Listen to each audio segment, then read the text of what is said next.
एकदम सोप्या पद्धतीने आज आपण मोरिंगा पावडर बनवणार आहोत. आपण दुकानातून जी पावडर आणतो आपल्याला माहिती नसतं की त्याच्यामध्ये केमिकल वापरलेलं आहे, कोणता कलर वापरलेला आहे, की कसल्या पावडरची भेसळ आहे.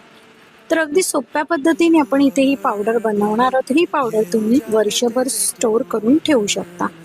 तर इथे मी एक जुडी शेवग्याच्या पानांची म्हणजे मोरिंगाची पानं आणलेली आहेत. पानं वेगळी करून स्वच्छ धुवून तर इथे पंख्याखाली वाळवून घेतलेली आहेत. त्याचसोबत एक दिवस कडकडीत उन्हामध्ये ही पानं सुकवून घेतलेली आहेत आणि अगदी 2 दिवसात आपली ही कुरकुरीत पानं तयार झालेली आहे. आता ही पानं आपण मिक्सरला पावडर करून घेणार आहोत. पावडर व्यवस्थित अशी चाळणीत चाळून घ्यायची आणि हवाबंद डब्यामध्ये ही पावडर भरून ठेवायची. तर घरात जर कोणाला कॅल्शियमची कमतरता असेल किंवा हाडे सांधे दुखत असतील किंवा वजन कमी करायचं असेल तर नियमित ही कोमट पाण्यातून 1 चमचा पावडर घेतलात तर बऱ्याचशा आजारांना तुम्ही टाटा बाय बाय करू शकता.